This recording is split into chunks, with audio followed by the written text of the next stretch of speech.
الحمد لله وكفى وسلام على عباده الذين اصطفى اما بعد۔ گزشتہ 2 جمعوں میں آپ نے جو مضمون سماعت فرمایا، آج بھی اسی سے متعلق پہلے کچھ مضمون سماعت فرما لیجئے، پھر وقت بچے گا تو آگے مضمون آپ کو سناؤں گا۔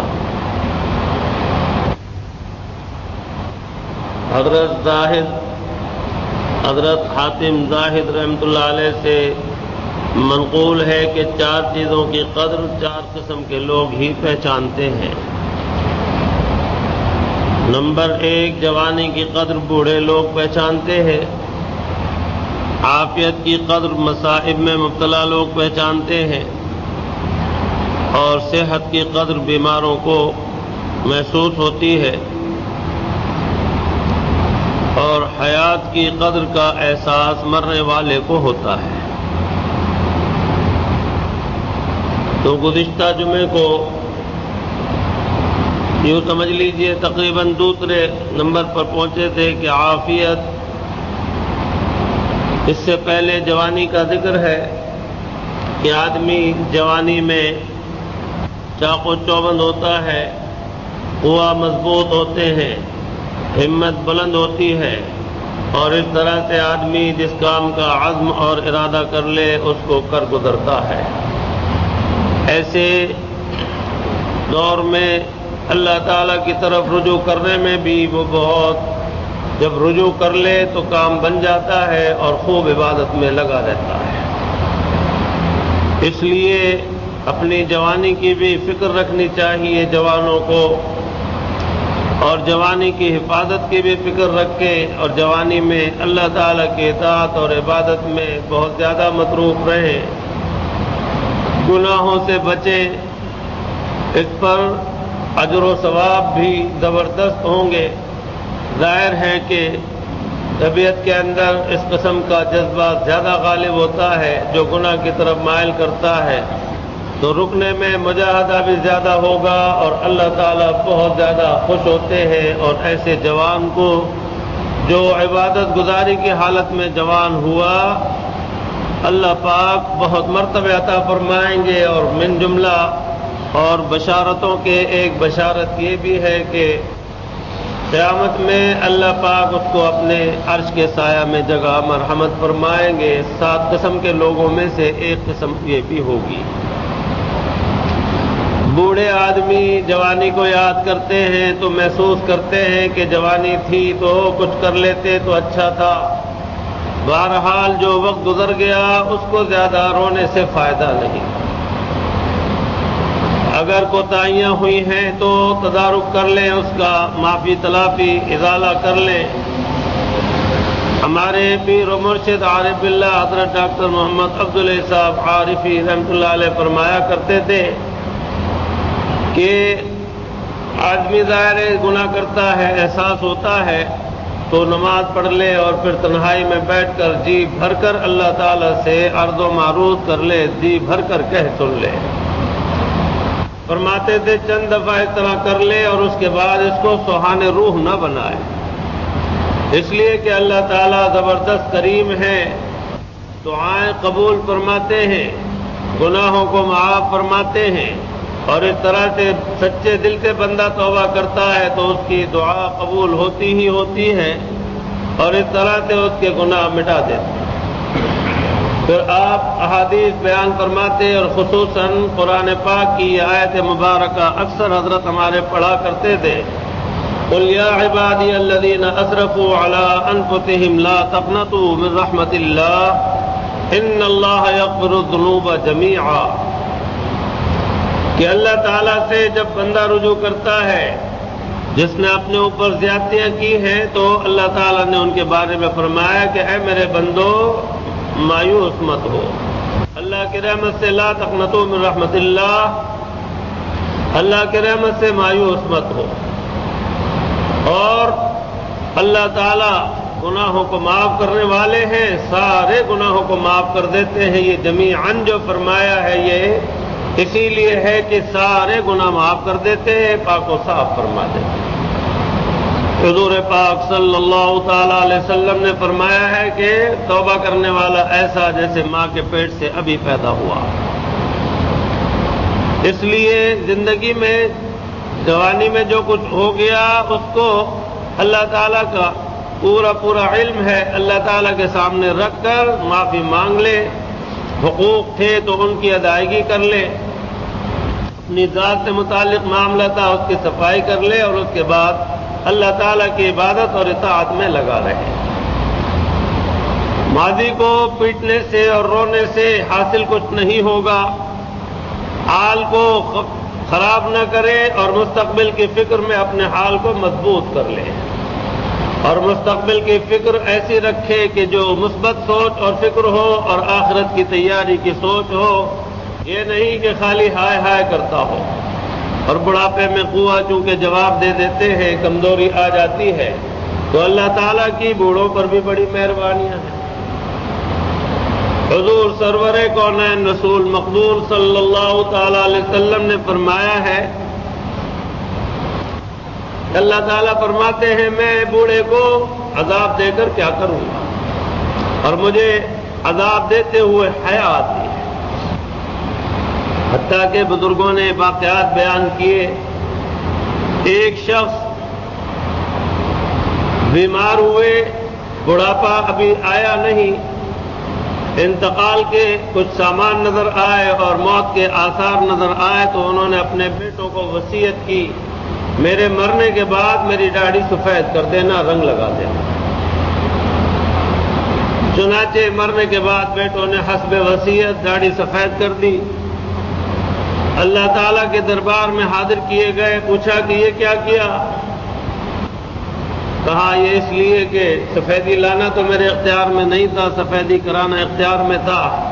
آپ کی بات سنی تھی کہ سچے پیغمبر حضرت احمد مجتبیٰ حضرت محمد مصطفیٰ صلی اللہ تعالی علیہ وسلم نے یہ فرمایا ہے، تو میں نے بچوں سے کہا تھا کہ سفید رنگ کر دینا تاکہ میری مغفرت کا سامان ہو جائے۔ اللہ پاک کو اس پر بڑا پیار آیا اور ان کی مغفرت کا سامان ہو گیا کہ کتنے بھولے بندے ہیں کہ داڑھی سفید سے مراد تو یہ ہے کہ بڑھاپا آ گیا ہو، لیکن انہوں نے یہ تدبیر کرا لی۔ ایک اور بندے تھے بہت زیادہ، وہ بھی پریشان رہتے تھے کہ کیا ہوگا، انہوں نے وصیت کی کہ مرنے کے بعد مجھے جلا کر بالکل راکھ کر کے، اور راکھ کچھ تو پانی میں اڑا دینا اور کچھ ہواؤں میں اڑا دینا، اس طرح سے مجھے ایسا اڑا دینا کہ میرے اجزاء اللہ میاں جمع نہ کر سکے، اور عذاب کے ڈر کی وجہ سے۔ چنانچہ ان کا بھی جب انتقال ہو لیا، ایک ارادہ کن سے سامنے حاضر کر لیا، فرمایا کہ یہ کیا کیا؟ کہا کہ یا اللہ جس چیز سے ڈر رہا تھا وہی آپ نے کر دی۔ اس پر بہت معافی مانگنے لگے کہ یا اللہ میں بڑا گنہگار تھا، مجھے پتا تھا کہ میری سزا بہت خطرناک ہوگی، تو آپ سے ڈر کر میں نے ایسا کیا تھا۔ اللہ پاک نے فرمایا کہ جاؤ ہم تمہیں معاف کرتے ہیں۔ بوڑھوں کے ساتھ بھی بہت سے زبردست معاملات ہیں، جوانوں کے ساتھ بھی ہیں، اور اگر دیکھا جائے تو مسلمانوں کے ساتھ، مومنوں کے ساتھ اللہ تعالیٰ کے رحمت ہی کے معاملے ہیں، اور اسی وجہ سے ان کا کرم ہے کہ ہمیں آپ کو ہوشیار کیا ہے کہ غلطیاں ہوں گی لیکن ان کا ازالہ کر لو، اپنے ساتھ گندگی نہ لے جاؤ، داغ دھبے نہ لے جاؤ، یہیں دھلوا لو۔ تو جوانی کی قدر جو ہے وہ بڑھاپے میں آتی ہے، اور جب بڑھاپا آ گیا تو یہ پکی بات ہے کہ جوانی لوٹ کر نہیں آتی۔ عربی میں مشہور ہے لیت الشباب یعود، اور اسی طرح اردو میں بھی ہے، تو جوانی لوٹ کر نہیں آتی، جو گیا وقت ہے وہ پھر ہاتھ نہیں آتا، تو اس لیے اس پر یہی ہے کہ اپنی تمام زندگی کا جائزہ لے کر، وہی جو آپ سے عرض کیا تھا پچھلے مضمون میں، محاسبہ اور مراقبہ، اس پر عمل کرتے ہوئے آگے قدم بڑھاتے جائیں، نیکی میں مصروف رہیں، گناہوں سے بالکل بچتے رہیں، انشاءاللہ جوانی بھی اور بڑھاپا بھی کارآمد ہو جائے گا۔ اسی طرح سے بڑھاپے میں عوارض بہت لاحق ہو جاتے ہیں، آدمی بہت سے معذور ہو جاتے ہیں، تو اس کے لیے اللہ پاک ایسے کریم ہیں، فرماتے ہیں کہ جب صحت کی حالت میں تم عبادت اچھی طرح کرتے تھے دل بھر کر اور سکون آرام سے، بیمار ہو گئے اور عبادت پوری طرح نہیں ہوتی تو فرائض پر اکتفا کر لیا، واجبات پر اکتفا کر لیا، مستحبات کو ترک کرنا پڑ گیا کہ اتنی قوت نہ رہی، تو ایسی صورت میں ہم تمہیں ان تمام کاموں کا بھی اجر دیتے رہیں گے جو تم صحت کی حالت میں، جوانی کی حالت میں کیا کرتے تھے۔ اور اس کی مثال میں عرض کیا کرتا ہوں کہ ایک آدمی جب ڈیوٹی پر ہے تو اس کی تنخواہ لگ رہی ہے ڈیوٹی پر ہونے کی وجہ سے، اور اگر وہ چھٹی لے لیتا ہے تو اس کی چھٹی دو طرح کی ہوتی ہے دنیا میں، ایک ہوتی ہے تنخواہ کے ساتھ، ایک ہوتی ہے بغیر تنخواہ کے۔ تو اللہ تعالیٰ نے بڑا کرم کیا ہے کہ اللہ پاک نیتوں کو دیکھتے ہیں، حالات کو دیکھتے ہیں، دل کو دیکھتے ہیں، تو ایسے بندے کے جو بہت مجبور ہو گئے، معذور ہو گئے، اللہ پاک ان کو تنخواہ کے ساتھ چھٹی دیتے ہیں۔ اس طرح سے مومنوں کے لیے، مسلمانوں کے لیے بڑی آسانیاں ہیں، ہر حالت میں رجوع اللہ رہے اور ان کے احکام پر عمل پیرا ہوتے رہے تو انشاءاللہ گھاٹا کبھی نہ ہوگا، خسارہ کبھی نہ ہوگا۔ تو اس لیے جوان بھی اپنے آپ کو پوری کوشش کریں، نیکیوں میں لگائیں، گناہوں سے روکیں۔ آج کل ہماری نسل جو خراب ہو رہی ہے اس میں زیادہ تر بات یہ ہے کہ اچھی صحبتوں میں بیٹھتی نہیں، ورنہ اچھی صحبتوں میں بیٹھنے والے جوان ماشاءاللہ بڑے قابل رشک ہیں۔ جب دل کی حالت اچھی ہو جاتی ہے تو آدمی اپنے سارے سراپے کو اچھا کرتا ہے۔ اس دل کی حالت ہی کی خاطر تو اچھی صحبتوں میں جایا کرتے ہیں اور اس طرح سے اللہ پاک فضل فرمایا کرتے ہیں۔ اب چونکہ زیادہ تر جو صحبتوں میں نہیں آتے تو وہ ٹی وی کی اور فلموں کی صحبت میں رہتے ہیں، تو وہاں جو دیکھتے ہیں وہی کرتے ہیں۔ اب آپ یہ دیکھ لیجئے کہ چڈے کا ایسا سلسلہ چل گیا کہ اس میں فخر محسوس کرتے ہیں۔ ابھی پچھلے دنوں میں نے ساتھیوں کو دکھایا، ہم دکان جا رہے تھے، ایک صاحب پوری داڑھی، 2-3 بچے ساتھ میں اسکوٹر کے اوپر تھے اور وہ گملہ لے کر جا رہے تھے۔ حیدری پر ہم نے یہ منظر دیکھا، پچھلے اتوار کا قصہ ہے۔ تو چڈا پہن رکھا ہے، گھٹنے کھول رکھے ہیں اور بڑے فخریہ بازار میں نکلے ہوئے ہیں، گھر سے باہر نکلے ہوئے ہیں، اور ان کو ذرا احساس نہیں کہ اللہ رسول کو کتنا سخت ناراض کر رہے ہیں۔ اس چڈے کا ہمارے مسلمانوں سے کیا تعلق؟ لیکن عجب حالت ہے۔ ابھی تھوڑے وقت پہلے دیکھا ایک عمر رسیدہ آدمی اور وہ جناب چڈا پہنے بیٹھے ہوئے رکشا کے اندر۔ انسانیت سے ایسا نکالتے ہیں دشمنان اسلام کہ مسلمان تو مسلمان، انسان بھی نہیں رہتے۔ اسی طرح سے اور سوچیں بھی کتنی خراب کرتے ہیں۔ تو اس طرح سے جب ان صحبتوں میں رہیں گے تو وہ جو کچھ بھی سکھائیں گے وہی اثر ہوگا۔ کتنے جوان نظر آتے ہیں، بال لمبے کر لیے، باقاعدہ انہوں نے پونی باندھ لی، چوٹی باندھ لی، بعضوں کو یہاں تک دیکھا کہ فیشنی چھوٹی داڑھی اور پوری چوٹی کولے سے ذرا اوپر، اور برشٹ پہن رکھی ہے اور پتلون پہن رکھی ہے، نہایت فخر کے ساتھ عورتوں کی طرح چوٹی گوندھ رکھی ہے اور بازاروں میں جا رہے ہیں۔ ذرا حیا اور شرم نہیں۔ حیا اور شرم تو مومن کو آتی ہے۔ جو حیا اور شرم ہی کا جنازہ نکال چکا ہو اسے کیا حیا اور شرم آئے گی؟ ہمیں آپ کو یہ چیزیں زیب نہیں دیتی۔ ہمیں آپ کو تو اپنے سراپے کو بھی ایسا بنانا ہے جو ایک مومن مسلمان کا سراپا ہوتا ہے۔ اور اس طرح سے آپ اور ہم، حقیقت ہے کہ اگر مووی اور ٹی وی سے دور بھاگیں گے اور وہ جو کچھ بھی فلمیں دکھاتے ہیں ان سے دور بھاگیں گے تو ہمیں آپ کو اللہ کی رحمت ملے گی اور ہم پر وہ رنگ چڑھے گا جس رنگ کا چڑھانا ہمارے آپ کے لیے ضروری ہے، صبغۃ اللہ۔ ومن احسن من اللہ صبغۃ ونحن له عابدون۔ اللہ کا رنگ چڑھائیں، اور اللہ کا رنگ جو ہے اس سے اچھا کوئی اور رنگ نہیں، یعنی وہ اپنے ڈھنگ اختیار کریں اور وہ ڈھنگ بنائیں، وہ رنگ چڑھائیں جو اللہ تعالیٰ کو پسند ہے۔ اپنی صورت، اپنی شکل، وضاقت وغیرہ اپنی ایسی بنائیں جو اللہ اور اس کے رسول کو اور اس کے بعد صلحاء کو پسند ہے۔ اور اس میں پیروی کرنے کی برکت سے ہمیشہ یاد رکھیے عزت ہی عزت ملے گی۔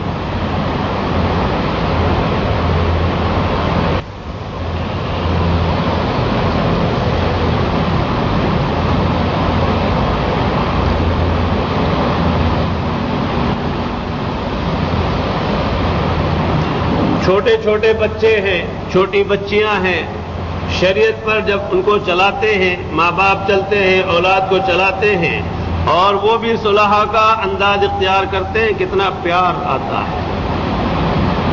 صحبت میں بیٹھ کر کام بہت بنتے ہیں اور یہ دل کی حالت اچھی ہوتی ہے۔ اس پر آپ عمل پیرا ہو جائیں، انشاءاللہ بہت کام بنیں گے، اللہ تعالیٰ مہربانی فرمائیں گے۔ شعر ہے کسی کا جو میں اکثر آپ کو سناتا ہوں، آئینہ بنتا ہے رگڑے لاکھ جب کھاتا ہے دل، آئینہ بنتا ہے رگڑے لاکھ جب کھاتا ہے دل، کچھ نہ پوچھو دل بڑی مشکل سے بن پاتا ہے دل۔ جب سرما بنانا ہو سرمے کو تو کھرل میں ڈال کر کتنا اس کو کھرل کرتے ہیں، مسلسل ہاتھ چلاتے رہتے ہیں اور ایک طرح سے پھر اس کو پیس کر باریک کر دیتے ہیں۔ یہ نفس جو ہے اس پر رگڑے لگائے جائیں اور اس طرح سے اللہ تعالیٰ کا اس کو محبوب بنانے کے لیے اللہ کے محبوب کی پیروی میں لگے رہیں۔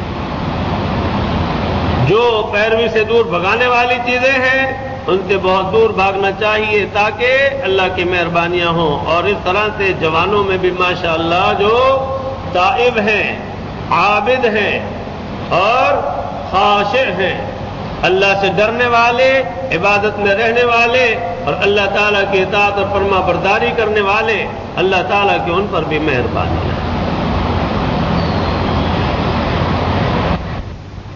ہمارے اکابرین میں ایک بہت بڑے اور مشہور بزرگ گزرے ہیں، حضرت حافظ ضامن رحمۃ اللہ علیہ، حضرت ضامن شہید رحمۃ اللہ علیہ۔ تو آپ جب حیات تھے تو آپ کو مختلف مواقع ملے آپ کے پاس، اور اسی طرح اور بھی ہمارے اکابرین کے پاس دنیا آتی تھی اور سدھر جاتی تھی۔ ایک نوجوان آتے تھے اور وہ ٹھیک ہو گئے، سدھر گئے۔ ماں باپ ناراض ہونے لگے، کہنے لگے کہ یہ بچہ بگڑ گیا۔ ایک دن والد صاحب ان کے پاس ہی آئے اور کہا کہ آپ نے ہمارے بچے کو بگاڑ دیا۔ تو انہوں نے فرمایا کہ ہمیں بھی کسی نے بگاڑا تھا، ہم نے بھی بگاڑ دیا، مت آنے دیا کرو۔ میں اب کرتا ہوں اس سے آگے، بچہ جب گالیاں دیتا تھا، مارتا پیٹتا تھا، لڑائی جھگڑے کرتا تھا تو مولوی صاحب کے پاس آتے تھے کہ مولوی صاحب بچہ بگڑ گیا، اس کے لیے کچھ کریں۔ تو کیا کریں؟ کہا جی کوئی تعویذ دیں ایسا یہ سدھر جائے، پڑھنے کو کچھ بتائیں کہ یہ سدھر جائے۔ اللہ تعالیٰ کی مہربانی ہوگی، اچھی صحبت میں چلا گیا، کندن بن گیا، تو اب آئے کہ جی بگڑ گیا۔ تو کیا بگڑ گیا؟ گالی دیتا ہے؟ نہیں جی گالی تو نہیں دیتا، مارتا پیٹتا ہے کرنا جی۔ اب تو ماں کے پاؤں چومتا ہے، ہاتھ چومتا ہے، پیشانی چومتا ہے، بڑی عزت کرتا ہے، نظر میں نظر ڈال کے نہیں دیکھتا، اونچی آواز سے نہیں بولتا، ماں باپ کی بڑی عزت کرتا ہے، بڑی قدر کرتا ہے۔ پھر کیا بگڑ گیا؟ بس یہ بگڑ گیا کہ نماز روزے کا پکا ہو گیا، سچ بولتا ہے، آنکھوں کی حفاظت کرتا ہے، کانوں کی حفاظت کرتا ہے، زبان کی حفاظت کرتا ہے، وجود کی حفاظت کرتا ہے اور برائی کوئی نہیں کرتا، بگڑ گیا۔ بھلا بتائیے کیسی سوچ ہے کہ بگڑا حقیقت میں تو بگڑ گیا اور سدھرا تو بھی بگڑ گیا ان کے نزدیک۔ تو یہ سوچ بڑی خراب اور خطرناک ہے۔ آج کل کچھ حالت ایسی ہی ہے عوام میں کہ برائیاں کر رہے ہیں، خراب کر رہے ہیں، جان بوجھ کر خود یہ سارے اسباب اختیار کر رہے ہیں، پھر کہتے ہیں جی بگڑ گیا۔ اور اب تو کچھ ہوا ہی ایسی چل گئی ہے کہ حقیقت ہے کہ بگاڑ بہت پیدا ہو رہا ہے۔ اپنے طور پر اپنی بھرپور کوشش کر کے اپنے کو سدھارتے رہیے اور اس طرح سے زندگی کی قدر کر لیجیے۔ دوسرے نمبر پر عافیت کا ذکر ہے۔ عافیت اللہ تعالیٰ کی طرف سے سکون، آرام، اطمینان، بے فکری، صحت وغیرہ میں نے عرض کیا تھا گزشتہ جمعے کو بھی، آخر میں وقت ہو گیا تھا کہ حضور سرور کونین رسول مقبول صلی اللہ تعالی علیہ وسلم نے فرمایا ہے کہ اللہ تعالیٰ سے کثرت سے عافیت مانگا کرو۔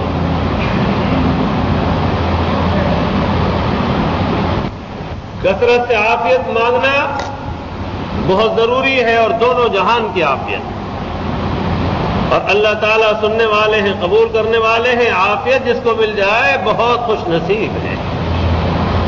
ہمارے پیر و مرشد عارف اللہ حضرت ڈاکٹر محمد عبداللہ صاحب عارفی رحمۃ اللہ علیہ کا پرسوں معمول رہا، جب بعد نماز مغرب آپ سے خدام مریدین اور آنے والے حضرات رخصت ہوا کرتے تھے تو آپ مصافحہ کرتے ہوئے فرمایا کرتے تھے اللہم عافنا واعف عنا، اللہم عافنا واعف عنا، ہاتھ ملاتے جاتے تھے اور رخصت کرتے جاتے تھے یہ دعا کے ساتھ، اے اللہ ہمیں عافیت عطا فرمائے اور ہم سے درگزر فرمائے۔ پچھلے دنوں میں نے آپ حضرات کو بھی یاد کرایا تھا، پتہ نہیں یاد رکھا کہ نہیں، یاد رکھنے کا وہ ہے یہ جملہ، اور دعاؤں میں آپ اس کو کم از کم 3 دفعہ ضرور مانگ لیا کریں، اور ویسے چلتے پھرتے بھی اللہم عافنا واعف عنا، یا اللہ عافیت عطا فرمائیے اور درگزر فرمائیے۔ آدمی کے پاس آرام کے سارے سامان ہوں لیکن آرام نہ ہو، سکون کے سارے سامان ہوں لیکن سکون نہ ہو تو وہ سامان بیکار ہے۔ مجدد الملت حکیم الامت حضرت تھانوی رحمۃ اللہ علیہ نے تو مفصل مواعظ بیان فرمائے ہیں 70-80 سال پہلے، اور یوں لگتا ہے مواعظ پڑھ کر جیسے آج کے ہمارے حالات دیکھ کر آپ نے سارا نقشہ کھینچا۔ تو اس لیے اپنی زندگی کی حفاظت کریں اور اللہ تعالیٰ کی عبادت کریں، اور اللہ تعالیٰ سے ہر طرح کی خیر مانگنے کے لیے بڑا جامع جملہ ہے عافیت کا، اپنے لیے بھی اور سب کے لیے عافیت کی دعا کیا کریں۔ حضرت تھانوی رحمۃ اللہ علیہ نے یہ بھی فرمایا کہ جب لوگ کہتے ہیں کہ ہمارے لیے دعا کیجئے تو نقد دعا فوراً فرماتے ہیں کہ میں بھی یہ دعا کرتا ہوں، ہمیں آپ کو بھی یہی تعلیم دی، فرمایا کہ اس طرح دعا کیا کرو یا اللہ تعالیٰ آپ کو عافیت دارین عطا فرمائے، اس میں سب کچھ آ جاتا ہے۔ تو اس لیے دوسری بات ہے کہ عافیت اس کا ادراک ہوتا ہے اس کو جو مصیبتوں میں پھنس چکا ہے، پریشان ہے، سوچتا ہے وہ بڑا عافیت کا وقت گزر گیا، اب پتہ نہیں آئے گا کہ نہیں آئے گا۔ تو مصائب میں مبتلا حضرات جو ہیں وہ عافیت کی قدر محسوس کرتے ہیں، تو جب عافیت ملی ہوئی ہے تو بے فکری سے اس کام کو اور اطاعت عبادت کو جاری رکھیے۔ اور سچ بات یہ ہے سکون اللہ کی وہ بڑی نعمت ہے جو خریدے سے نہیں مل سکتی، اور یہ بازاروں میں نہیں ملتی، نہیں بکتی، یہ تو اللہ اللہ کرنے سے ملتی ہے۔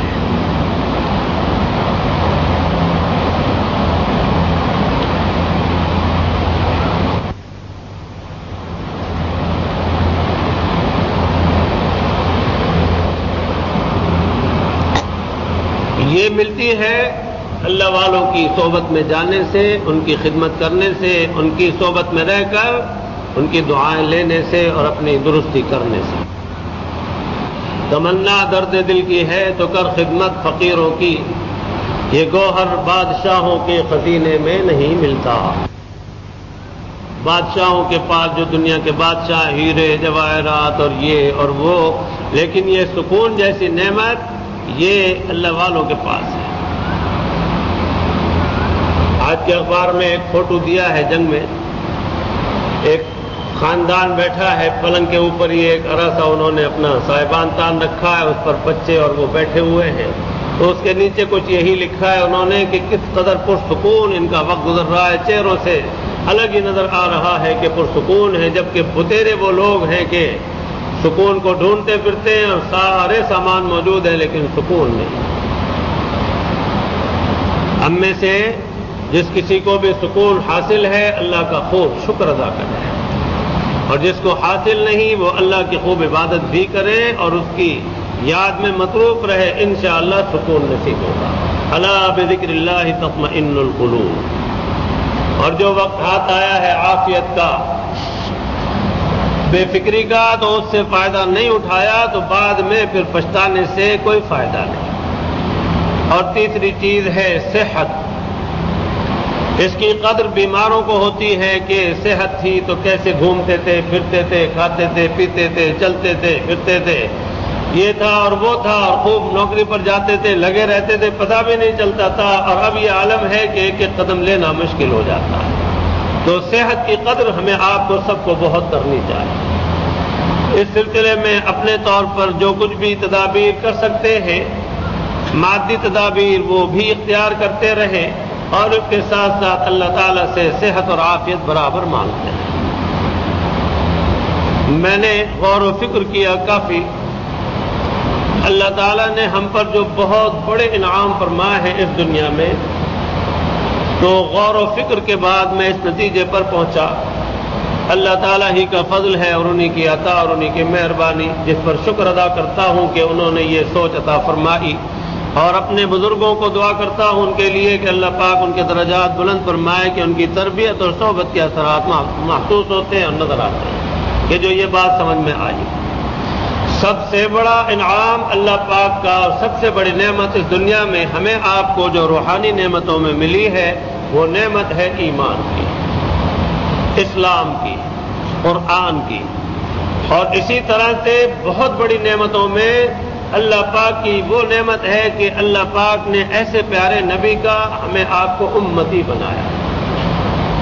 یہ روحانی نعمتوں میں بہت اونچے مرتبے کی نعمت ہے، ہمیں سبھی کی قدر کرنی چاہیے۔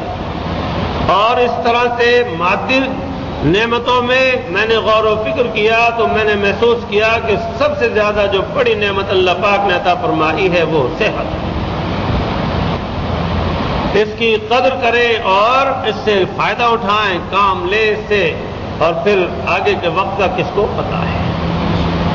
بہت سے لوگ دھوکے کھا جاتے ہیں کہ بوڑھے ہوں گے تو آرام سکون سے عبادت کریں گے، اس قصے میں مت رہیے۔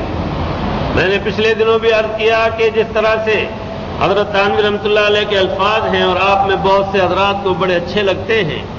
ایک صاحب تھے، وہ ہمارے یہاں آیا کرتے تھے اور اب وہ چلے گئے، تو وہ کہا کرتے تھے کہ مجھے یہ الفاظ بڑے اچھے لگتے ہیں۔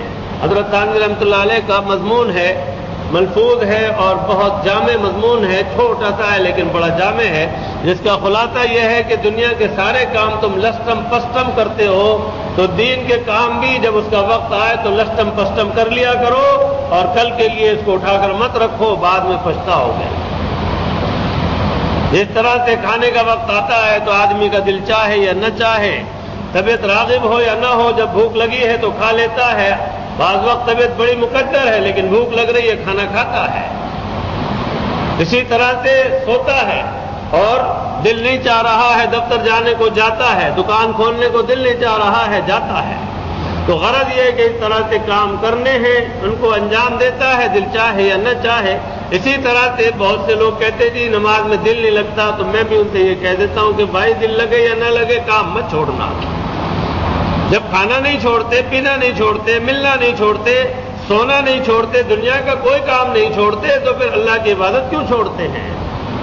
اللہ کی عبادت بھی لسٹم پسٹم کا مطلب یہ ہے کہ جب اس کا وقت آیا کرے اس وقت اس کو انجام دے دیا کرے، دل چاہ رہا ہو یا نہ چاہ رہا ہو، فرض کی ادائیگی ضروری ہے۔ اور بات یہ ہے کہ جب اپنے دل کو اچھا کر لیں گے، حالت اس کی اچھی ہو جائے گی، تو پھر فرائض کے بعد سنن و مستحبات میں بھی دل لگے گا، اور جب معمول پکا ہو جائے گا تو چھوڑنے کو دل نہ چاہے گا۔ جو حضرات اشراق کے، چاشت کے، اوابین کے پابند ہو جاتے ہیں، پھر ان کو کہا جائے کہ تم چھوڑ دو تو وہ کبھی بھی اس کے لیے تیار نہیں ہوتے، کہتے ہیں کہ اس کو کیوں چھوڑوں۔ اور پکا ہوتا ہے جبکہ بزرگوں کی صحبت میں بیٹھ کر معاملے کو پکا کر لے، دل کو مضبوط کر لے۔ تو بہرحال صحت کی بھی قدر جو ہے وہ ہمیں آپ کو ہمیشہ کرنی چاہیے، اور اللہ تعالیٰ کا شکر ادا کرتے رہنا چاہیے۔ اور چوتھی بات کہی ہے زندگی، کہ اس کی قدر مرنے والے کو ہوتی ہے۔ جب اخیر وقت آ گیا، اندازہ ہو گیا کہ چل چلاؤ کا وقت ہے، ماضی سارا سامنے سمٹ کر ایسا آ جاتا ہے بالکل ایک جیسے ورقہ نظر آ رہا ہو، اور اس وقت آدمی پوری زندگی کو دیکھ کر پچھتاتا ہے، اتنی لمبی زندگی اور اس طرح گزار دی، افسوس کرتا ہے۔ تو اس افسوس سے پہلے ہی اپنا کام جو ہے وہ ٹھیک کرتا رہے، اور جب افسوس سے پہلے یہ کام ٹھیک کر لیے تو اس کا حال مختلف ہوتا ہے۔ پھر اس کو اللہ تعالیٰ سے ایسا تعلق ہو جاتا ہے، اللہ کے رسول سے ایسا تعلق ہو جاتا ہے، دین اسلام سے ایسا تعلق ہو جاتا ہے، شریعت مطہرہ پر چل کر اتنا مضبوط ہو جاتا ہے کہ پھر اس کو اشتیاق پیدا ہوتا ہے ملاقات کا، اور وہ سوچتا ہے کہ جلدی سے وقت آئے تو چلیں۔ پھر وہ جانے سے پہلے ذکر، اذکار، دعائیں اور توبہ استغفار وغیرہ اور کلمہ کلام وغیرہ پڑھ کے بالکل پاک و صاف ہو کے جاتے ہیں۔ پھر وہاں عالم برزخ نظر بھی آنے لگ گیا، حالات بھی نظر آنے لگے، بتا بھی دیتے ہیں بعض وقت کہ یہ کیفیت ہو رہی ہے، یہ منظر نظر آ رہا ہے، لیکن گھبراہٹ نہیں ہوتی اور آخرت کے مشتاق ہو جاتے ہیں، اللہ تعالیٰ سے لقا کے اور ملاقات کے مشتاق ہو جاتے ہیں۔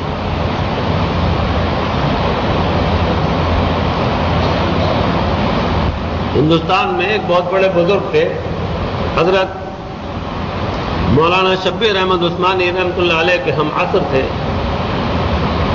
اور قائے کے بہت بڑے بزرگ تھے، طلباء کو پڑھاتے تھے، بڑی کتابیں پڑھاتے تھے، بہت قابل استاد۔ آخر وقت آیا تو آخر وقت میں کچھ غفلت سی رہتی تھی اور بے ہوشی سی ہو جاتی تھی، تو حضرت مولانا شبیر احمد عثمانی رحمۃ اللہ علیہ عیادت کو گئے۔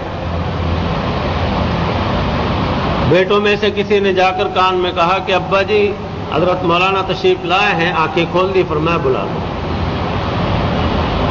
بلا لیا، بیٹھے، بات چیت ہوئی، خیر خیریت ہوئی، پوچھا کہ مولانا آج کون سا دن ہے؟ مولانا نے فرمایا مثلاً پیر کا دن ہے آج۔ اچھا تو ابھی جمعے میں دیر ہے۔ اچھا اور بات چیت کرنے کے بعد جب مولانا اجازت چاہ کے نکل گئے پھر بے ہوش ہو گئے۔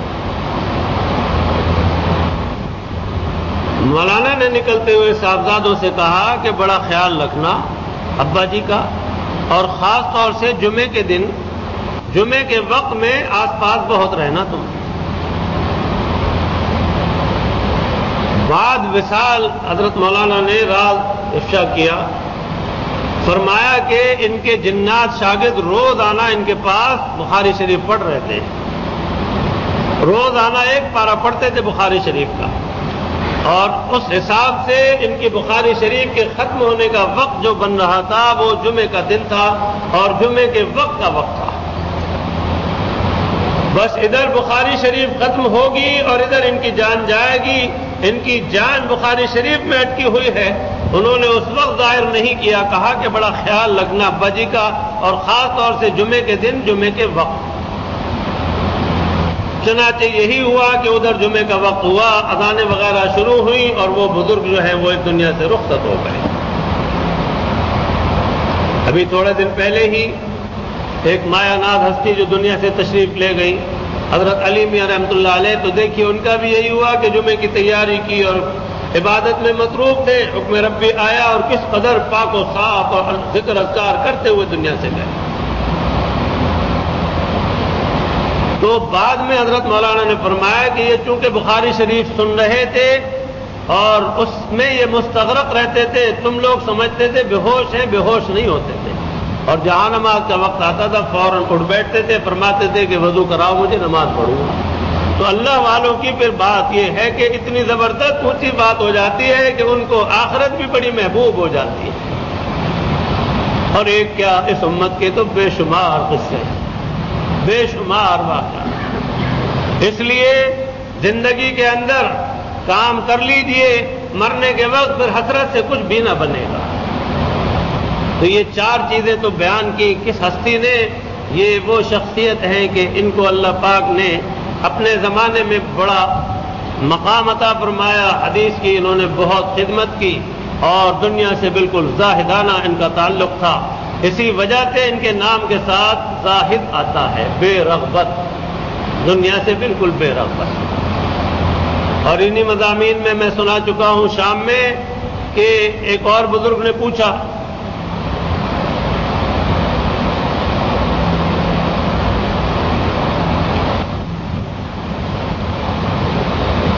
کہ آپ کیسی زندگی گزارتے ہیں، تو آپ نے ایسی باتیں کہیں، انہوں نے فرمایا کہ اے حاتم آج تم نے ہماری آنکھیں کھول دی، تو غرض یہ ہے کہ ایسے بزرگ نے نچوڑ بتا دیا ہے ساری زندگی کا، اس پر ہم عمل کر لیں گے تو اللہ کے فضل سے کامیاب رہیں گے۔ اس کے ساتھ ہی حضور سرور کونین رسول مقبول صلی اللہ تعالی علیہ وسلم کا ارشاد گرامی ہے۔ آج کے اسلامی صفحے کے اندر بھی کسی شخص نے اسی مضمون کے متعلق احادیث بیان کی، تو یہ حدیث بھی بیان کی ہے حوالوں کے ساتھ۔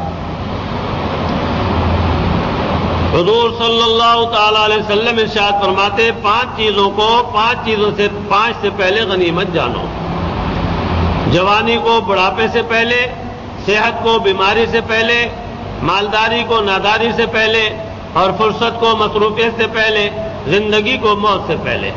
لہذا انسان کو چاہیے کہ اپنی زندگی کی قدر پہچانے، ہر آنے والی گھڑی کو غنیمت سمجھے اور سوچتا رہے کہ خدا معلوم آنے والی گھڑی کیسی ہوگی۔ ذرا مرنے والوں کی ندامت کا بھی تو تصور کیا جائے کہ وہ 2 رکعت کی مقدار یا صرف لا الہ الا اللہ کہنے کی مقدار کی تمنا کرتے ہیں اور انہیں وہ حاصل نہیں، اور تجھے وہ مقدار آج حاصل ہے۔ لہذا حسرت اور ندامت کا وقت آنے سے پہلے اللہ تعالیٰ کی عبادت میں خوب محنت کر لے۔ ایک بزرگ گزرے ہیں، انہوں نے ایک واقعہ بیان فرمایا اپنا، تابعین میں سے۔ ایک مرتبہ تنہا سفر کر رہے تھے، ایک جگہ سے گزر ہوا، رات کو بہت اندھیرا تھا، رات کا سناٹا تھا، ہوائیں چل رہی تھی، اکیلی جان جا رہے تھے۔ دیکھا کہ بہت آدمی، عورتیں اور مرد ننگے کھڑے سارے۔ یہ بڑے حیران ہوئے، پریشان ہوئے کہ یہ ہے کون؟ سلام کیا تو روایت میں لکھا ہے کہ انہوں نے جواب نہیں دیا۔ یہ رکے، بات چیت کی کہ آپ لوگ کون ہیں ایسے جنگل میں کہ نہ آدم زاد، میں تنہا یہاں آیا ہوں، آگے جا رہا ہوں، اور آپ لوگ سارے کے سارے ننگے ہیں، کیا بات؟ تو ان میں سے کچھ آدمی نے بات چیت کی اور کہا کہ جناب والا، یہ قبرستان تھا، ہم سب مردے ہیں، ننگے اس لیے کہ اب ہمارے پاس کوئی لباس نہیں، قصہ ختم ہو گیا۔ اور آپ نے سلام کیا تو 2 روایتیں، ایک تو یہ کہ انہوں نے جواب نہیں دیا، اور دوسری روایت یہ ہے کہ جواب دیا لیکن اس کا کوئی فائدہ نہیں۔ تو اس پر انہوں نے کہا کہ اب ہم 1000 عبادت کر لیں، کچھ بھی کر لیں، لیکن اس پر اجر و ثواب اب نہیں ملتے۔ یہ تو عالم دنیا کا معاملہ تھا، دارالعمل کا، کہ وہاں آپ ایک مرتبہ بھی اللہ کہیں گے تو اس پر بھی ثواب ہے، 2 رکعت بھی پڑھیں گے تو اس پر ثواب ہے۔ ہم یہاں 1000 رکعت بھی پڑھیں تو ہمارے لیے اب ثواب کا کوئی کام نہیں، دروازہ بند ہے۔ اس طرح سے کچھ بات چیت ہوئی اور کہا کہ ہم اسی انتظار میں رہتے ہیں کہ کوئی بھی مسلمان بھائی ہمارے لیے کچھ بھیجے تو ہمیں وہ ملے۔ اور آپ ایک کام کرنا، اب ہم یہاں آنے کے بعد ماضی کے اوپر بڑے پچھتا رہے ہیں، رہ کر یہ افسوس ہوتا ہے کہ جب ہم دنیا میں تھے تو ہم نے خوب عبادتیں کیوں نہ کر لی۔ آپ ابھی دنیا میں ہیں، جا کر لوگوں کو ہوشیار کریں، چونکا دیں، بیدار کر دیں، اور ان کو ہمارا پیغام دے دیں کہ عالم برزخ میں آنے کے بعد حسرت بیکار ہے، اور ان سے کہیں کہ زندگی کی قدر کر کے اللہ رسول کی بات مان کر عبادت اور اطاعت میں زندگی زیادہ سے زیادہ، بلکہ پوری زندگی جو ہے اطاعت اور عبادت میں گزارے، تاکہ یہاں آنے کے بعد حسرت پیدا نہ ہو۔ تو میرے محترم دوستو، بزرگوں، بات یہی ہے کہ آدمی اس دنیا سے جانے کے بعد اس پر کوئی اجر و ثواب کا معاملہ نہیں۔ بتیرے قرآن پاک پڑھتے ہوئے بھی نظر آتے ہیں، بتیرے نماز پڑھتے ہوئے بھی نظر آتے ہیں، لیکن دارالعمل کا معاملہ ختم ہو گیا، اس بنا پر اس پر اجر و ثواب نہیں ہے۔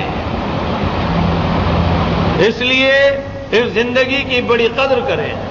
اور حقیقت یہ ہے، میں نے پچھلے دنوں بھی اسی مضمون کے ذیل میں عرض کیا، ضروری نہیں کہ لمبی زندگی ہوگی تو کامیابی ہوگی، یہ تو کام بنتا ہے لمحات کے اندر بھی۔ آدمی اگر سمجھ جائے اور سنبھل جائے تو تھوڑے سے وقت میں بھی کام بن جایا کرتا ہے۔ میرے شاگرد تھے، ان کی عمر 20 اور 25 کے درمیان ہوئی. ہم نے اندازہ لگایا تو تقریباً 7 یا 8 سال ان کو زندگی کے ایسے ملے بلوغت کے بعد کہ جس میں انہوں نے نیکیاں کی اور 7-8 سال ہی ان کے کارآمد ہو گئے. حضرت مولانا مفتی محمد حسن صاحب رحمۃ اللہ علیہ کے شاگرد نو مسلم کا واقعہ سنایا تھا آپ حضرات کو کہ ان کو تو بہت کم ہی وقت ملا اسلام لانے کے بعد، اور اس طرح سے پاک و صاف گئے اور کہا کہ حضرت لوگ تو کہتے ہیں کہ جنت بہت دور ہے، مجھے تو نظر آ رہی ہے جنت سامنے، ایک قدم ادھر اور دوسرا قدم ادھر. تو اس لیے حقیقت یہی ہے کہ نیکی کرنے والے کے لیے تو تھوڑا سا وقت بھی بہت کافی ہے، اور نہ نیکی کرنے والے کو بہت لمبا وقت بھی مل جائے تو اس کے لیے کچھ بھی نہیں، اور بعد میں حسرت سے کچھ بھی نہ بنے گا. اللہ تعالیٰ ہم سب کو اچھی توفیق عطا فرمائے، ان کا کرم ہو اور طاعات آسان فرما دیں. اس کے بعد اب آگے اور مضمون تھوڑا سا شیطان کی مکاریوں، عیاریوں اور اس کی بدماشیوں سے متعلق بھی سن لیجئے. حضور سرور کونین رسول مقبول صلی اللہ تعالی علیہ وسلم سے اس کی بات چیت ہوئی تو وہ بھی کان میں پڑ جائے، کیونکہ ہمارا جو کچھ بھی معاملہ گڑبڑ ہو رہا ہے 2 شیطان پکے ہیں ہمارے پیچھے. ایک شیطان جو بہت مشہور ہے جس کا نام ابلیس ہے، وہ تو آپ اور ہم سب جانتے ہیں اور اس سے بھی بچنے کی فکر نہیں کرتے. اور ایک شیطان ایسا ہے کہ جس کو آپ اور ہم نہیں جانتے اور فراموش کر رکھا ہے، وہ اس ابلیس سے بھی زیادہ خطرناک ہے، اور یہ در حقیقت مارے آستین ہے، آستین کا سانپ، اور اس کا نام ہے نفس. یہ اس ابلیس سے بھی زیادہ خطرناک ہے، ہر وقت ساتھ رہتا ہے. تو اس لیے ان دونوں شیاطین کے شر سے بچنے کے لیے تدبیر بھی ضروری ہے اور اللہ تعالیٰ کی اطاعت بھی ضروری ہے، اور بھرپور ان سے مزاحمت ضروری ہے تاکہ یہ ہم پر حملہ آور ہو کر ہمیں نقصان نہ پہنچاتے. خواجہ صاحب کا شعر یاد رکھا کیجیے.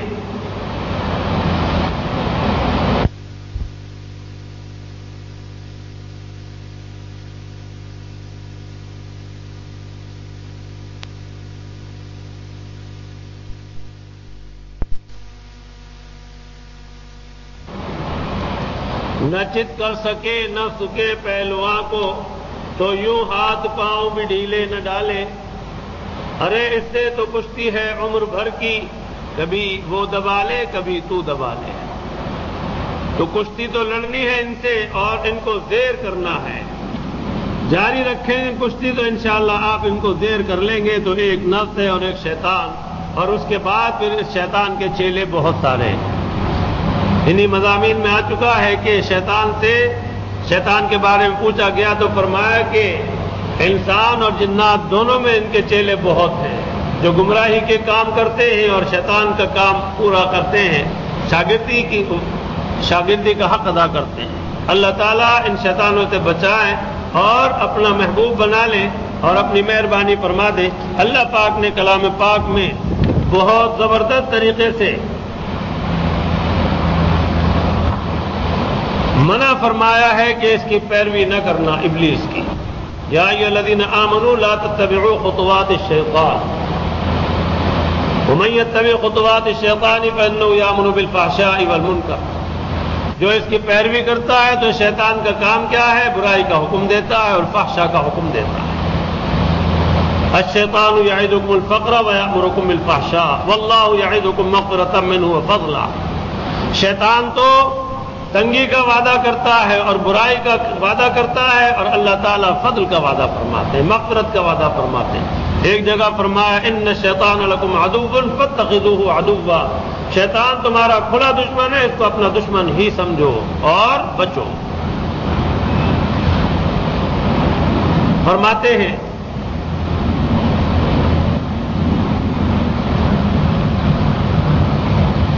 حضرت وہب بن منبہ رضی اللہ تعالی عنہ روایت کرتے ہیں کہ اللہ تعالیٰ نے ابلیس کو حکم دیا کہ حضرت محمد صلی اللہ تعالی علیہ وسلم کے پاس جاؤ اور جو کچھ وہ پوچھیں جواب دو.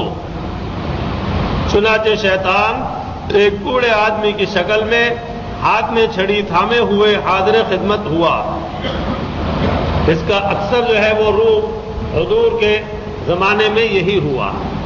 جب آپ کے بارے میں مشورہ ہو رہا تھا کہ آپ کو بالکل شروع بعثت کے دور میں کہ کیا کریں، تو جب بھی ایک بوڑھے آدمی کی شکل میں ہاتھ میں چھڑی لیے ہوئے نہایا دھویا چھبیلا بنا ہوا دروازے پر آ کھڑا ہوا تھا.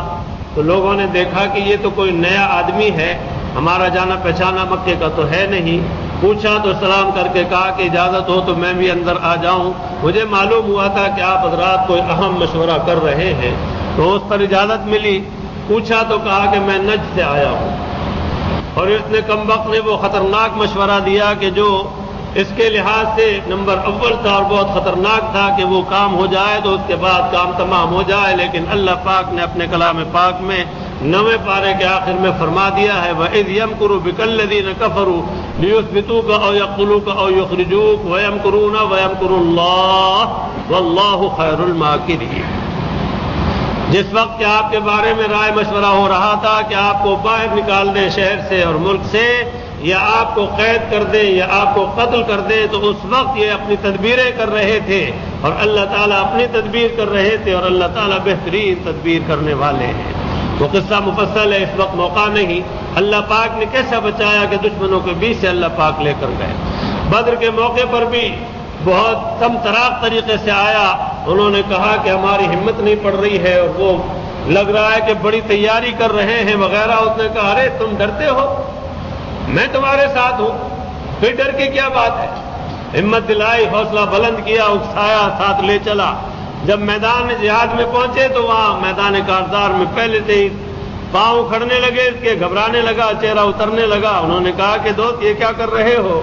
کہا کہ تمہیں وہ چیز نظر نہیں آ رہی جو مجھے نظر آ رہی ہے. میری تو چھٹی گم ہونی شروع ہو گئی, اب میں تو آگے قدم لے نہیں سکتا. مقصد پھنسانا تھا تمہیں, تم تو پھنس چکے, لہذا میں تو یہ چلا. تو اب یہ تیسرا موقع ہے کہ جہاں خود براہ راست سرکار دو جہاں صلی اللہ تعالی علیہ وسلم کی خدمت میں آیا تو اس طرح سے تمطراق طریقے سے آیا ہے.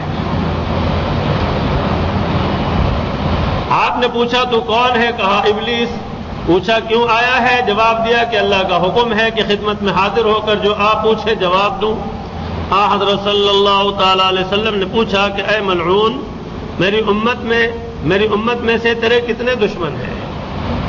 غور سے سنیے, کیا زبردست بات ہے. کہا 15 ہے. 15 دشمن پکے گنوا دیے اس نے. ہے کون کون یہ سن لیجیے آپ, اور سن کر پھر آگے اس کا نتیجہ نکالیں گے. سب سے پہلے تو آپ ہیں. آپ آئے تو آپ کے آنے سے کایا ہی پلٹ گئی, اوپر جانے کے دروازے بند ہو گئے, نیچے کی خرابیاں کم ہونے لگی, اور آپ کا لایا ہوا دین پھیلنے لگا. سب سے بڑے دشمن تو آپ ہیں. آپ کا کام ترقی کرنے لگا. آپ کے لیے میں نے چاہا تھا کہ بالکل کام تمام ہو جائے, لیکن اللہ پاک نے آپ کو ایسا بچا لیا کہ بال بھی بیکا نہ ہوا. تو سب سے بڑے دشمن تو اول نمبر تو آپ ہیں. دوسرے امام عادل, جو امام ہو, حاکم ہو, عدل و انصاف کرتا ہے. قاضی ہو, امام ہو, حاکم ہو, عدل و انصاف ہاتھ سے نہ جانے دے, وہ میرا بڑا دشمن ہے.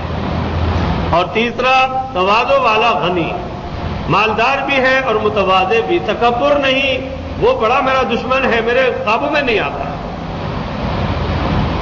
اور چوتھا سچا تاجر, تجارت کرتا ہے, گھپلے نہیں کرتا, دھوکے نہیں دیتا, جھوٹ نہیں بولتا, قسمیں نہیں کھاتا, سچا تاجر ہے.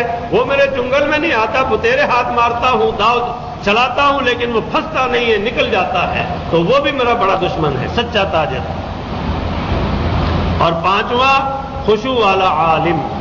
عالم ہے, میں اس پر ہاتھ ڈالتا ہوں اور اس کو کوشش کرتا ہوں چت کر دوں, لیکن اس میں خشوع اتنا ہے, اللہ سے ایسا ڈرتا ہے کہ وہ میرے ہاتھ نہیں لگانے دیتا اور مجھے اپنے قریب نہیں آنے دیتا. وہ بڑا دشمن ہے. ذیل میں عرض کر جاؤں آپ سے, حضرت سیدنا شیخ عبد القادر جیلانی رحمۃ اللہ علیہ, اللہ پاک نے بڑے مرتبے اور مقام عطا فرمائے, اور اللہ پاک نے آپ کو غوث الاعظم بنایا. تو ایک دفعہ اس نے کہا کہ یہ بہت بڑے بزرگ ہیں, لاؤ ان کو چت کرو. تو آپ تنہائی میں اندھیرے کے اندر تہجد پڑھا کرتے تھے, عبادت کرتے تھے, معمولات پورے کرتے تھے. وہاں پہنچا اور کمرے کو روشن کر دیا اور آواز دی کہ اے عبد القادر, ہم تم سے بہت خوش ہیں, لہذا آج ہم نے تم پر اپنی تجلی کر دی ہے. حضرت سیدنا شیخ عبد القادر جیلانی رحمۃ اللہ علیہ ماشاءاللہ منجے منجائے اور اتنے بڑے درجے پر فائز، فرمایا اعوذ باللہ من الشیطان الرجیم لا حول ولا قوۃ الا باللہ العلی العظیم۔ اندھیرا ہو گیا، پھر آواز آئی کہ عبد القادر آج تم اپنے علم کی وجہ سے مجھ سے بچ گئے۔ فرمایا کمبخت، میں اپنے علم کی وجہ سے نہیں، اپنے اللہ کے فضل کی وجہ سے بچا ہوں۔ تو بڑے بڑے حضرات کو بھی چت کرنے کی بڑی کوشش کی۔ حضرت ابو ہریرہ رضی اللہ تعالی عنہ کے تو ہتھے چڑھتا رہا اور آج بھی کر کے چھوٹتا رہا، اور حضور پاک صلی اللہ تعالی علیہ وسلم نے 3 دفعہ فرمایا کہ آج رات پھر آئے گا۔ روز آتا تھا اور گڑبڑ کر کے چوری کر کے بھاگتا تھا، تو غرض یہ کہ آخر میں جاتے ہوئے ایک کام کی بات بتا گیا تھا کہ جس گھر میں بھی آیت الکرسی پڑھی جائے گی وہاں شیطان کا داخلہ نہیں ہوگا، اور آپ پہچانے میں کون ہوں کہہ کے بھاگ لیا۔ دوسرے دن حضور پاک صلی اللہ تعالی علیہ وسلم نے فرمایا کہ آج رات بھی چور آیا تھا، کہا یا رسول اللہ آیا تھا، آج تو میں نے پکا ارادہ کر لیا تھا اس کو چھوڑوں گا نہیں، لیکن بڑا گڑ گڑانے لگا، میرے چھوٹے چھوٹے بچے اور یہ اور وہ ہے، چھوڑ دو، اور ایک کام کی بات سن لو پھر تو چھوڑ دو گے۔ تو یہ بتا گیا، تو آپ نے فرمایا کہ ہے تو جھوٹا لیکن بات سچی کہہ گیا۔ آیت الکرسی کے فضائل تو ظاہر ہے ہمیں آپ کو معلوم ہے اللہ کے فضل سے بے شمار ہیں، تو بہرحال اس نے کام کی بات بتا دی جاتے جاتے ہیں۔ اور چھٹے، ہمدردی رکھنے والا مومن۔ ہمدردی سب سے، مسلمانوں سے بھی، انسانوں سے، جانوروں سے، ہر چیز سے ہمدردی کرنے والا مومن میرا بڑا دشمن ہے۔ اور ساتھ میں رحم دل مومن، ترس کھانے والا، جس کو بھی دیکھ لیتا ہے ترس کھاتا ہے اور ترس کا معاملہ کرتا ہے، وہ میرا بڑا دشمن ہے، وہ میرے نرغے میں نہیں آتا۔ اور 8واں وہ تائب جو اپنی توبہ پر پختہ رہے، گناہ کر لیا اور اس کے بعد توبہ کر لی۔ پچھلے مضامین میں نے سنایا ہے، انہی مضامین میں کہنے لگا کہ میں مایوس ہو جاتا ہوں، ایسے شخص تھے بھی 3-4 آدمیوں کا ذکر تھا، میں نے بڑی محنت کی اور محنت کر کے اس کو دبوچا اور راستے پر لایا اور لگا کے گناہ کرا دیا۔ میں بڑا خوش ہو رہا تھا کہ چلو اس کو ڈبویا، دیکھا تو وہ مایوس ہو گیا، نادم ہو گیا، اور نادم ہونے کے بعد اس نے اپنے اللہ سے رجوع کر لیا، رجوع کر کے توبہ کر لی اور رونے لگ گیا، میرے ہاتھ سے نکل بھاگا۔ جیسے شکاری جو ہے شکار پکڑتا ہے، پھنس گیا، جب بالکل قریب گیا کہ چلو اس کی ٹانگ پکڑ لو تو شکار بھاگ گیا ایک دم۔ تو اس طرح سے اس پر مجھے بڑی ہی زبردست حسرت ہوئی کہ یہ میرے ہاتھ سے کیسے نکل گیا۔ تو توبہ کرنے والا اللہ کے نزدیک پاک و صاف ہو جاتا ہے، تو کہتا ہے کہ یہ بھی میرا بڑا دشمن ہے۔ اور 9واں حرام سے بچنے والا، حلال کو اختیار کرنے والا، حرام سے بچنے والا، یہ بھی بڑا دشمن ہے۔ اور 10واں وہ مومن جو طہارت سے رہنے کا عادی ہے، پاک و صاف رہتے ہیں۔ ہمیں آپ کو بھی یہ ساری چیزیں اختیار کرنی چاہیے۔ نوجوانوں کے اندر بہت سی ایسی خرابیاں ہیں، بہت سے نوجوان تو غسل کی حاجت میں رہتے ہیں اور غسل نہیں کرتے کتنے دن۔ غسل کی حاجت ہو جائے فوراً غسل کرنا چاہیے، اور باوضو رہنا بھی بہت فضیلت کی بات ہے۔ حضور پاک صلی اللہ تعالی علیہ وسلم کا ارشاد ہے کہ یہ مومن کا ہتھیار ہے، اس لیے پاکیزہ رہنا چاہیے۔ اور ایک بزرگ گزرے حضرت ملا جیون رحمۃ اللہ علیہ، جب حضرت عالمگیر رحمۃ اللہ علیہ کے متعلق سنا کچھ معاملہ تھا فتوے وغیرہ کا، تو آپ نے فرما دیا تھا کہ مفتی بھی اور مستفتی بھی دونوں کافر ہیں۔ کسی نے جا کر وہاں لگایا تو انہوں نے کہا کہ اچھا ایسے کہہ دیا استاد نے، تو وہ کچھ باتیں کر رہے تھے، اس نے پھر آگے لگا دیا کہ وہ تیاری کر رہے ہیں، لشکر کشی کرنے والے ہیں۔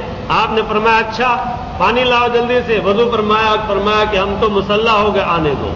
پھر جا کے بتایا کہ حضرت انہوں نے تو وضو کر لیا، فرمایا کہ بھائی ان سے کون وہ کرتا ہے، وہ تو بزرگ ہیں، ہمارے استاد ہیں، انہوں نے جو کچھ فرما دیا سچ فرما دیا۔ تو اس طرح سے یہ وضو جو ہے مومن کا ہتھیار ہے۔ ہمیں آپ کو بھی بھرپور کوشش کرنی چاہیے کہ پاکیزہ رہیں اور وضو جاتا رہے پھر دوبارہ کر لیا کریں۔ کھانے پینے میں اعتدال رکھیں گے تو انشاءاللہ وضو دیر تک قائم رہ سکے گا، اللہ تعالیٰ کی مہربانی ہو۔ اور 11واں وہ مومن جو صدقہ بکثرت کرتا رہے، زبان سے بھی نیکی کی باتیں کرتا رہے، بدن سے بھی اور پیسہ بھی خرچ کرتا رہے، صدقات کرتا رہے، تو وہ بھی بڑا دشمن ہے۔ اور 12واں وہ مومن جو لوگوں سے حسن اخلاق کا معاملہ رکھتا ہے، حسن خلق سب کے ساتھ اور خصوصاً اپنے گھر والوں کے ساتھ رکھنا بہت اونچے مرتبے پر فائز کرتا ہے۔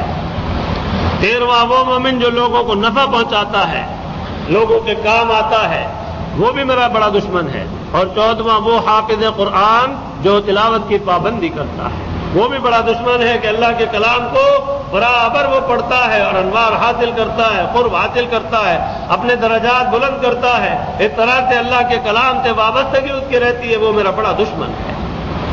اور 15واں وہ شخص جو لوگوں کے سونے کے وقت میں رات کو اٹھ کر عبادت کرتا ہے، تہجد گزار، عبادت گزار، وفا شعار، اور اس طرح سے تتجافى جنوبهم عن المضاجع کا مصداق ہوتا ہے کہ اپنے پہلو بستر سے جدا رکھتا ہے، رات کو روتا ہے، نمازیں پڑھتا ہے، گڑ گڑاتا ہے، دعائیں کرتا ہے، یہ بھی میرا بڑا دشمن ہے۔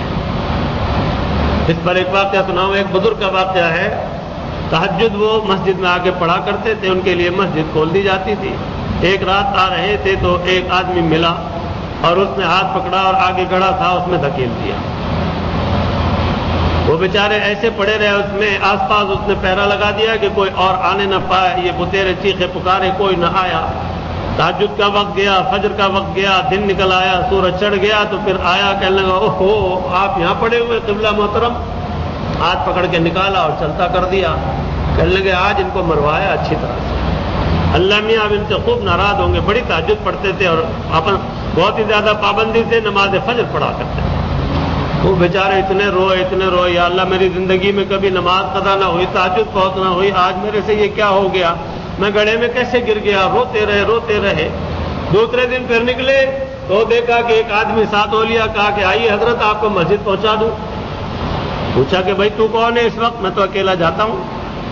کہا کہ میں وہی ہوں جس نے کل آپ کو گڑھے میں دھکیلا تھا، میں ابلیس ہوں۔ آپ کو دھکیلا تو اس لیے تھا کہ اللہ میاں ناراض ہوں، لیکن آپ اتنے روئے کہ اللہ میاں نے جو روزانہ ثواب ملتا تھا اس سے کہیں زیادہ آپ کو کل دے دیا، تو میں نے کہا چلو پھر روز جو ملتا ہے وہی رہا کرے۔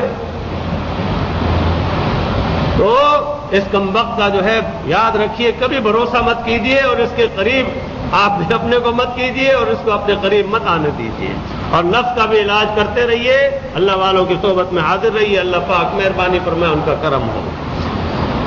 فرماتے پھر حضور اکرم صلی اللہ تعالی علیہ وسلم نے پوچھا کہ میری امت میں تیرے دوست کون لوگ ہیں؟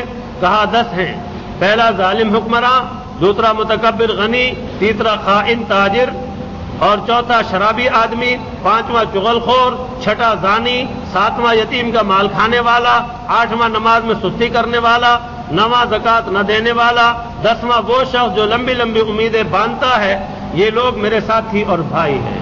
اللہ تعالیٰ اس کی دوستی سے ہمیں محفوظ رکھے، اللہ تعالیٰ اس کو ہم سے اور ہمیں اس سے دور رکھے، اللہ پاک اپنا اور اپنے حبیب کا ہمیں آپ کو محبوب بنا لے۔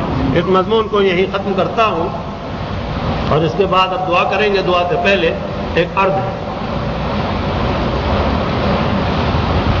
ملک کے حالات آپ اور ہم پڑھ ہی رہے ہیں، جو کچھ بھی حالات ہو رہے ہیں، اس سلسلے میں یہ جو مضمون آپ نے سنا، آپ اور ہم شعبہ زندگی کے اندر جس شعبے سے بھی منسلک ہوں، اپنی زندگی پاکیزہ کریں۔ ملازمت ہے تو اس میں دیانتداری کو ملحوظ رکھیں، تجارت ہے تو اس میں رکھیں، اور اپنی زندگی کو پاکیزہ کریں، اور جو کچھ گزشتہ میں ہو چکا، گڑبڑیں ہوئی، تلافی کر لیں اس کی، ابھی وقت ہے، اور دیر نہ کریں، کیونکہ کسی کو پتہ نہیں۔ ابھی میں نے جمعے میں بھی عرض کیا، بعض ایسے واقعات ہوتے ہیں۔ برخوردار نے میرے نے ایک واقعہ عبرتناک بتایا۔ ایک صاحب تھے، ان کے 5 اولاد تھی، 4 بیٹے اور 1 بیٹی، اور میاں بیوی خود تھے۔ اللہ تعالیٰ کی مرضی پیدا ہوئے، بڑے پلے، جوان ہوئے، اور پھر ایسا نمبر لگا تھوڑے عرصے کے اندر پہلے 2 بیٹے مرے بیمار ہو کر، پھر 1 بیٹے حادثے میں مرے، 3 بیٹے چلے گئے، پھر ان کی 1 بیٹی بیمار، 1 ہی بیٹی تھی وہ بیمار ہوئی اور اس کا بھی انتقال ہو گیا۔ 1 بیٹا رہ گیا تھا، کچھ عرصے کے بعد اس کو بھی بیماری ہوئی اور وہ بھی تھوڑے عرصے کے بعد انتقال کر گیا۔ تو والد 5 اولاد کے جانے کی وجہ سے بالکل بدحواس ہو گئے اور دنیا مافیا سے بالکل غیر متعلق ہو گئے، اور بالآخر ان کا بھی بچے کے انتقال کے 1 مہینے بعد انتقال ہو گیا۔ عرض کرنے کا مقصد ہے، زندگی کا کسی کا بھی بھروسہ نہیں، اور حالات کے بدلتے دیر نہیں لگتی۔ آدمی صحت مند ہے، ذرا سی دیر میں بیماری آ جاتی ہے، تو اس لیے اپنی زندگی کی فکر کر کے آخرت کی تیاری کریں، اور اس کے ساتھ ساتھ یہ کہ گناہوں سے بالکل بچیں اور نکلیں۔ گناہوں کے سلسلے میں عرض یہ ہے کہ مسلم قوم من حیث القوم گناہوں میں اتنی پڑ گئی کہ اب تو گناہوں میں ڈوب گئی، اور اس کے برے اثرات سب پر مرتب ہو رہے ہیں، سب پریشان ہیں، حیران ہیں، سکون اور عافیت سب کی چھن رہی ہے۔ اس کے لیے کام کا نسخہ ہے جو اللہ پاک نے بتایا، اللہ کے محبوب نے بتایا، اور اس کے بعد اللہ تعالیٰ سے تعلق رکھنے والوں نے، اللہ کے حبیب سے تعلق رکھنے والوں نے بتایا۔ اپنے گناہوں پر نادم ہونا، رونا، گڑ گڑانا، اللہ تعالیٰ سے معافی اپنی طرف سے بھی اور سب کی طرف سے بھی مانگ کر اس سے عاجزی کرنا کہ وہ مشکلات اور پریشانیوں کو ختم فرما دے۔ من جملہ ان مصائب اور پریشانیوں کے ایک سب سے بڑی مصیبت یہود و نصارہ کا تسلط ہے۔ ظاہر ہے کہ یہ تو کمبخت دشمنان اسلام ہیں پکے، ہنود ہوں یا یہود ہوں یا نصارہ ہوں، یہ ہمیں کب جو ہے سرخرو دیکھ سکتے ہیں، خوشحال دیکھ سکتے ہیں، اور کب ہمیں دین پر چلتا ہوا دیکھ سکتے ہیں۔ ان کو تو زبردست پریشانی ہے، اور خصوصاً پاکستانی کہ گئے گزرے ہوتے ہوئے بھی اگر کوئی کارنامہ انجام دینے پر آئیں گے تو انشاءاللہ بہت اونچا نام پیدا کر دیتے ہیں، تو اس وجہ سے بہت زیادہ ڈرتے ہیں۔ ہم لوگ گناہوں میں بہت زیادہ ڈوب گئے، جس کی وجہ سے یہاں تک نوبت آ گئی کہ ہمارے ملک میں خشک سالی اور قحط بھی پڑنے لگ گیا۔ پانی جو ہے وہ ختم ہو رہا ہے، بارشیں نہیں ہو رہی ہیں، اور بات کیا ہے، اللہ تعالیٰ کی ناراضگی اب اتنی زبردست ہو گئی کہ اللہ تعالیٰ بارشیں نہیں برساتے۔ تو اس کے لیے عرض یہ تھی، ہمارے پیر و مرشد عارف باللہ حضرت ڈاکٹر محمد عبداللہ صاحب عارفی رحمۃ اللہ علیہ فرمایا کرتے تھے کہ ہم اگرچہ چند ہیں اور مٹھی بھر ہیں، لیکن ہم چند مٹھی بھر ہی، حتیٰ کہ فرماتے تھے اکیلے بھی اگر اللہ تعالیٰ کے دربار میں بیٹھ کر اللہ تعالیٰ سے معافی مانگے اپنی طرف سے اور ساری امت کی طرف سے اقراری مجرم بن کر، اللہ تعالیٰ بڑے کریم ہیں، ترس کھا کر مہربانی فرما دیں۔ تو ظاہر ہے کہ اب پوری قوم کو تو ہمارا پیغام کہاں پہنچے گا، لیکن آپ جو سننے والے ہیں اور سننے والیاں ہیں، آپ اور ہم ہی یہ مبارک لمحات ہوتے ہیں، جمعے کا وقت جا رہا ہوتا ہے، اور اس طرح سے دن کا آخر وقت جو ہے، یہ وقت ویسے بھی بہت قبولیت کا ہے اثر کے بعد، آپ اور ہم دعا کر لیں اللہ پاک سے کہ اللہ پاک مہربانی فرما دیں، اور یہ مصائب اور یہ پریشانیاں مالی بھی چل رہی ہیں اور دوسرے بھی معاملات چل رہے ہیں، اور اس میں حقیقت یہ ہے کہ یہود و نصارہ کا بڑا دخل ہے۔ ان کے ایجنٹ اور ان کے چمچے جو کچھ بھی گڑبڑیں کرتے ہیں، ان کی وجہ سے یہ ساری قوم، اور خود قوم بھی دیکھا جائے تو قوم گناہ میں اتنی مبتلا ہے۔ کون سا گھر ہے ہمارے گھروں میں سے کہ جہاں اللہ کی نافرمانیاں نہیں ہو؟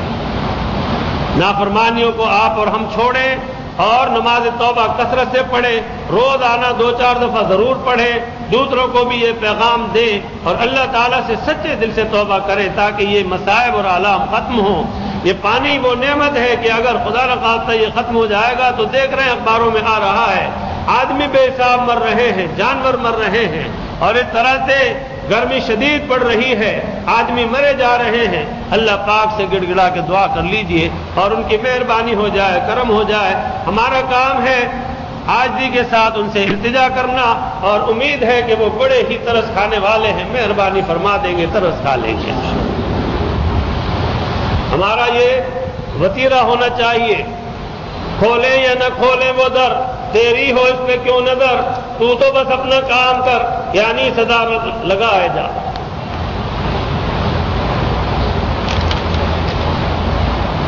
دعا کر لیجئے، درود شریف پڑھ لیجئے، اور دعاؤں کے اندر آمین کہہ لیجئے دل و جان سے۔ اللہ پاک ہماری آپ کی سب کی التجائیں سن لیں اور سب پر رحمت کی نظر فرما دیں۔ اللہم صلی علی سیدنا ومولانا محمد وعلى آل سيدنا ومولانا محمد وبارك وسلم۔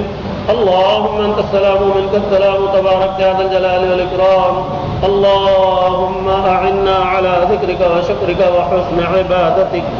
اللهم وفقنا لما تحب وترضى۔ اللهم انا نعوذ بك من جميع الفتن ما ظهر منها وما بطن۔ استغفر الله العظيم، استغفر الله العظيم، استغفر الله العظيم، استغفر الله الذي لا اله الا هو الحي القيوم۔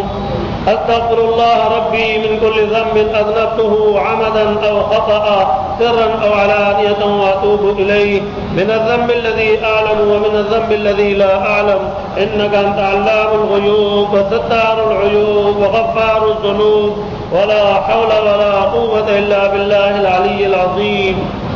اللهم اغفر لي ولوالدي ولجميع المؤمنين والمؤمنات والمسلمين والمسلمات الأحياء منهم والأموات إنك قريب مجيب الدعوات.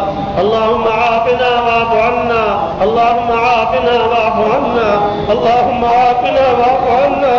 ربنا لا تؤاخذنا إن نسينا أو أخطأنا، ربنا ولا تحمل علينا إصرا كما حملته على الذين من قبلنا، ربنا ولا تحملنا ما لا طاقة لنا به، واعف عنا واغفر لنا وارحمنا، أنت مولانا أنت مولانا أنت مولانا، انصرنا على القوم الكافرين. يا حي يا قيوم يا حي يا قيوم يا حي يا قيوم، برحمتك نستغيث برحمتك نستغيث.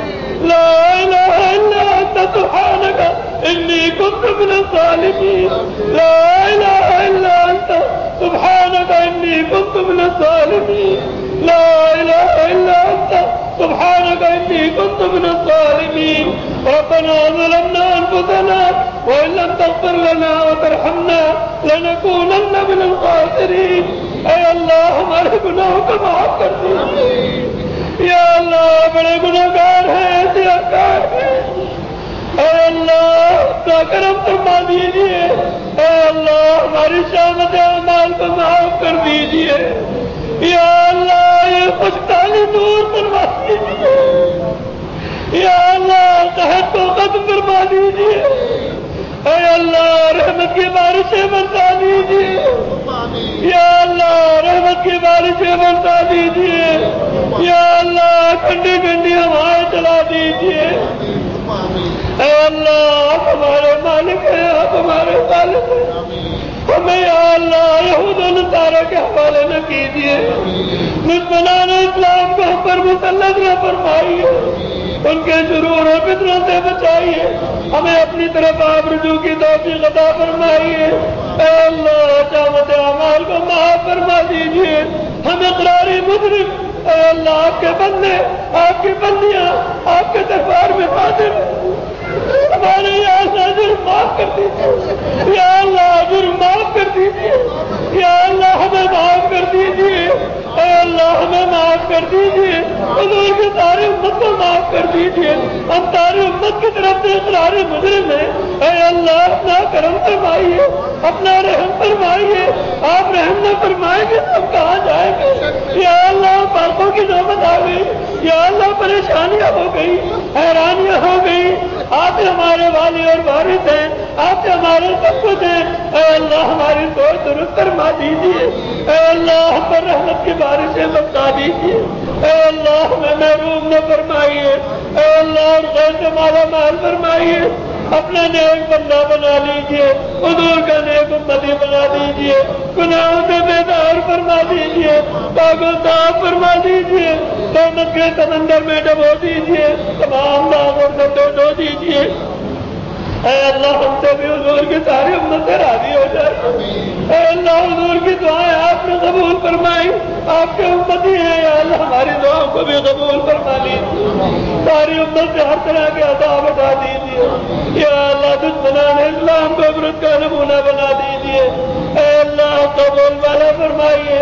اے اللہ قبول والا فرمائیے. مجاہدین اسلام کی قدم قدم پر مدد فرمائیے. اے اللہ دشمنان اسلام کو عبرت کا نمونہ بنا دیجیے. اے اللہ اپنی مہربانیاں فرما دیجیے، اپنا کرم فرما دیجیے. بیٹے مولا گھٹا باران کی سن دعائے ساجد و حیران کی.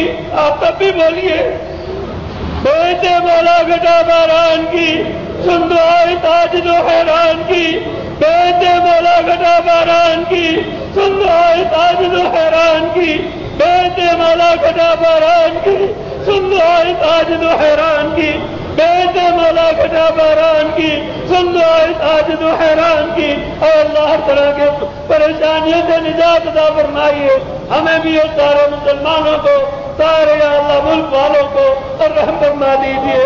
یا اللہ رحم کے قابل تو نہیں، لیکن آپ رحم نہ فرمائیں گے تو ہم جائیں گے کہاں؟ یا اللہ یہی تو ایک گھر ہے، یہی تو ایک گھر ہے، اور آپ ہمارے والی وارث اور مالک ہیں۔